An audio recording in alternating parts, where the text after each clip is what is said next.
Hoy vamos a analizar este espléndido disco muy bonito, sobre todo la portada, un poco inquietante también, ¿no? No sabemos por qué están rodeados de animales, pero sabemos de dónde vienen, de la playa. Sí, bueno, aunque es muy raro ver una cabra en la playa.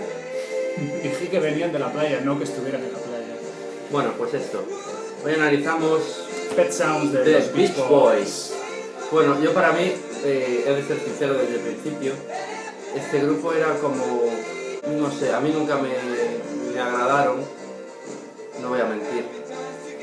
Ni siquiera este disco me agradó, en su época lo escuché, era una época en la que escuchaba muchísima psicodelia, desde el año 66 al año 69 creo que me lo escuché todo de psicodelia, y este me lo escuché 2 veces, pasó desapercibido por mi vida y no me llegó a enganchar. ¿A ti?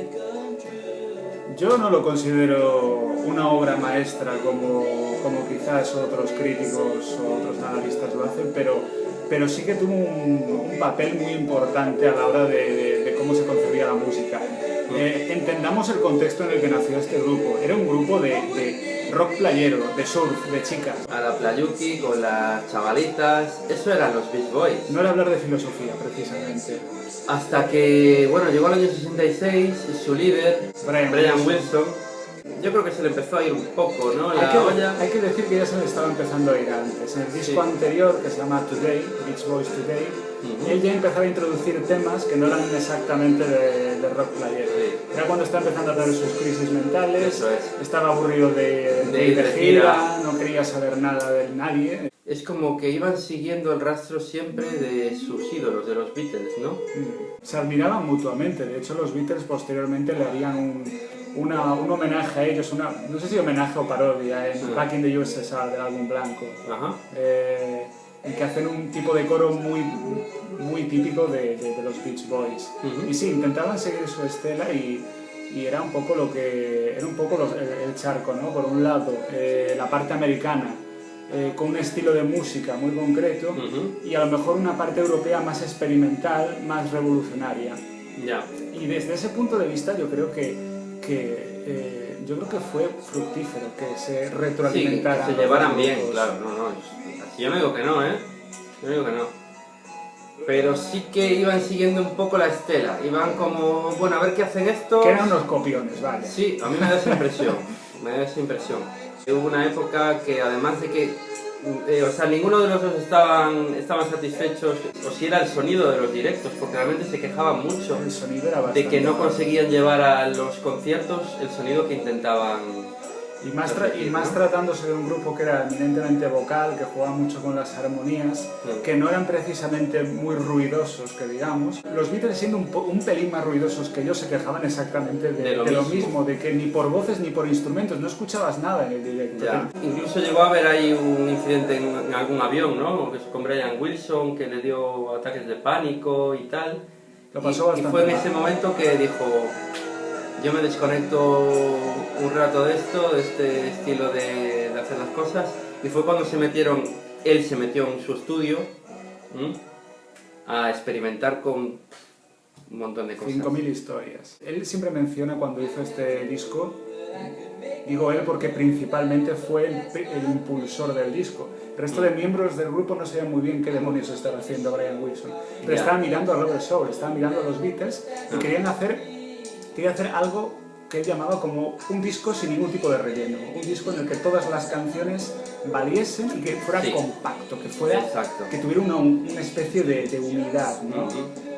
Sí, yo creo que para él fue una revolución el escuchar el Rubber Soul en el año 65, y él intentó hacer algo muy parecido, siempre respetando el estilo de Beach Boys, porque realmente hay unos juegos juegos armónicos, ¿no? De voces, que son ellos. Pero hubo bastante controversia, y de hecho hoy por hoy hay versiones diferentes de que unos miembros del grupo, la mayoría de ellos, decían que no entendían a Brian Wilson y lo que quería hacer, no entendían ni las letras, ni por qué tenían que hacerlo así, ni el motivo. A posteriori acabaron diciendo que estaban todos muy contentos y que el trabajo fue muy grato, pero que la gente que estuvo más cerca de ellos dice que Mike Love y el resto de miembros del grupo estaban muy distanciados de Brian Wilson, y había un cierto miedo, como al final ocurrió, a que el mercado americano les diese una patada en el culo, que fue lo que pasó. Este disco no triunfó en Estados Unidos. Bueno, hay que decir que la mayoría de las composiciones aquí son de Wilson, ¿no? Sí, aunque hay alguna colaboración. O sea, no son todas de él. Se asoció con un letrista, Asher. Sí, con Asher. Y bueno, yo creo que el resto de la banda lo veía un poco ahí con la mosca detrás de la oreja de que se fuera a hacer un proyecto en solitario. Sí. Porque realmente se veía que en cuanto a nivel de composición, de inspiración y de experimentación también, no le hacía falta mucho el resto de los miembros. No le hacía falta a nadie. Con trabajo en estudio hasta se podía grabar el solo, o sea, el juego de voces. Se podía ir con los Beatles ya. Sí. Y entonces yo creo que al final se relajaron un poco porque sabían que ese disco iba a ir con su nombre, ¿no? Con Beach Boys. Sí. Porque si no, vamos, lo dejaban ahí tocando en el garaje y... Y por supuesto ellos haciéndose los payasos y los graciosos en la portada, eso que no falta. Sí. Es muy inquietante la portada, fíjense. No tenemos que mirarla todo el tiempo, ¿no? Ajá. Afortunadamente. Phil Spector. Hablemos de Phil Spector. Quiero hablar de Phil Spector. Otro ser inquietante en la historia del rock. Sí. Creo que es mejor si ponemos la portada del disco. Yo creo que hace un buen juego, ¿eh? Hizo aquello que se llamó The Wall of Sound, el muro del sonido. Muro de sonido. Técnicas sonoras en las cuales, para sintetizarlo mucho, era un montón de ruido que semejaba música. Sí, pero sonaba bien. Según opiniones, hay gente que no le gustaba nada esas técnicas. Se hizo quizás más conocido cuando hizo el trabajo póstumo en el disco de los Beatles, en el Let It Be, que creó una gran controversia con Paul McCartney. Sí. Y supuso que fuera muy conocido, porque el último disco de los Beatles fue producido por Phil Spector. Let It Be, y además está detrás de composiciones como Imagine, también, de Lennon, sí. Como alguna de Harrison, como... El primer disco de producida por All Más Paz está producido por Phil Spector. De todas formas, Phil Spector no estuvo involucrado directamente en este disco. ¿Por qué lo citamos? Pues porque trabajaron con el equipo de Phil Spector y porque Brian Wilson tenía una especie de relación utópica, romántica con Phil Spector, era su ídolo. Y hasta se dice que en épocas en las que Wilson estaba un poco ya ido de más, ¿no? Tenía como alucinaciones auditivas y decía que Spector le enviaba mensajes subliminales. Esto... Quizás las drogas influyeron bastante en eso. No porque no crean la telepatía, sino...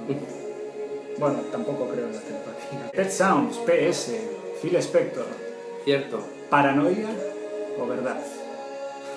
¿Qué destacamos más del disco? A mí me encanta Wouldn't It Be Nice y God Only Knows. Son dos temas que... A mí me gusta la última. La de Caroline No. Que fue single también. Fue single. Aunque esta canción también está bien, ¿eh?